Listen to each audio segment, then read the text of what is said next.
Bom, pessoal, o próximo gráfico é a curva polida, né? É um gráfico que é originado a partir do polígono de frequência, só que ele tem um polimento, né? Ou seja, a diminuição dos vértices, tá? Então, para isso, eu vou precisar, né, de uma nova frequência. Meus valores de x continuam sendo as médias, tá bom? Só que eu vou precisar de uma nova frequência que é calculada dessa forma, tá certo? Ou seja, o que é que isso significa? Que cada frequência aqui, né, vai ser a nova frequência, vai ser uma frequência anterior, que é φ-1, mais duas vezes a frequência dessa classe, mais a frequência próxima, tá bom? Dividido por 4.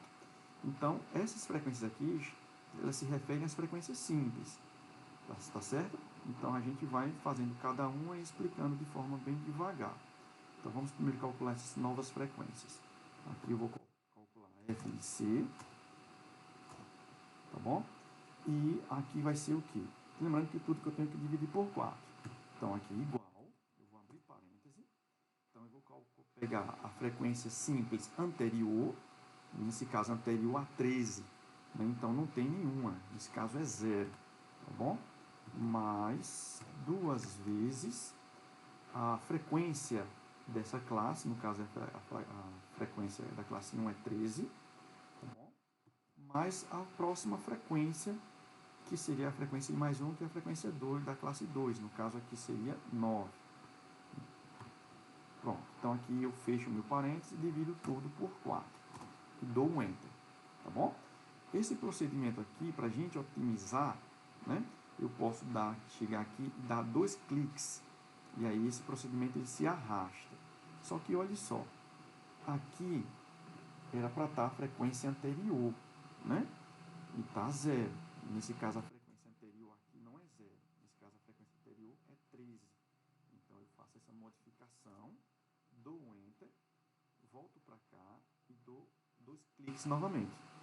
Tá bom? Porque se eu não fizer isso, aqui vai estar 0 como frequência anterior, aqui vai estar 0 como frequência anterior. Então, como eu faço essa correção aqui já, tá? Eu dou 2 cliques aqui nesse quadradinho inferior aqui do lado direito e ele arrasta para todos. Então, veja que aqui na penúltima frequência, eu tenho uma frequência anterior, que no caso é 0, mais duas vezes a frequência da classe, que é 0, mais a próxima frequência, que é 1. Então, está tudo ok. Só que no último, olha o que acontece. A gente tem a frequência anterior, que é 0, mais duas vezes a frequência da classe, que é 1, mais a próxima frequência, por coincidência, não tem ninguém, realmente é 0. Então, eu apago aqui e coloco 0, tá bom? E dou um Enter. Pronto. Se eu quiser, eu posso diminuir essas casas decimais. Podemos deixar assim, ou inteiro, tá bom? Vou dar uma alinhada aqui nos dados. E agora eu vou fazer meu gráfico, tá bom? Então, meu gráfico não vai ser mais considerado essa frequência, mas essa nova frequência calculada.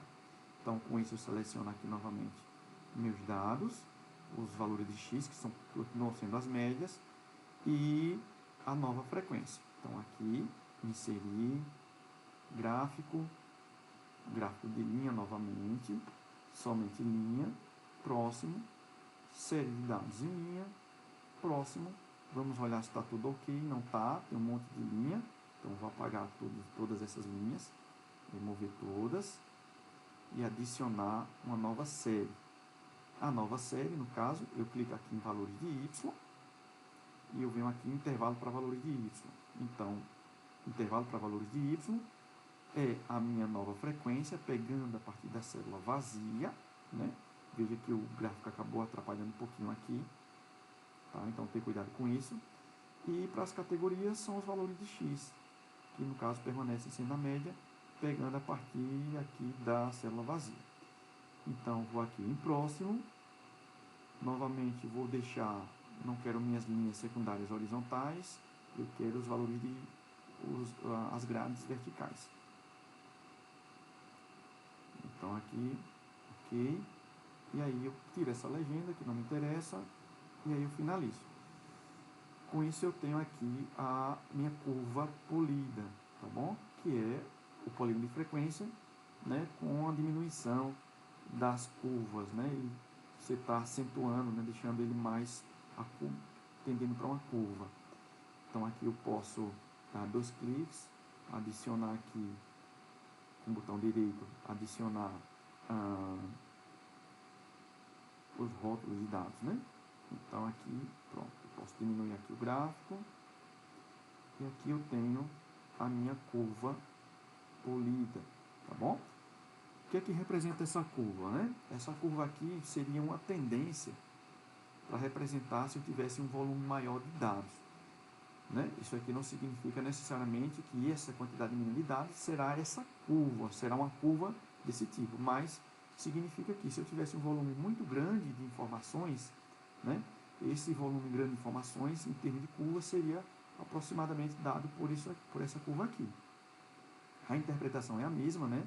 Nesse caso eu tenho aqui aproximadamente 9, né, estudantes com média de 19,5. Obviamente os valores diminuem, né? Veja que de 13 cai para 9, de 9 cai para 8, porque eu tive eu fiz um polimento desses dados, né? Eu estou deixando, né, estou saindo, diminuindo minha quantidade de vértices. Então eu estou tendendo aqui para uma curva que vai representar esses dados, ok?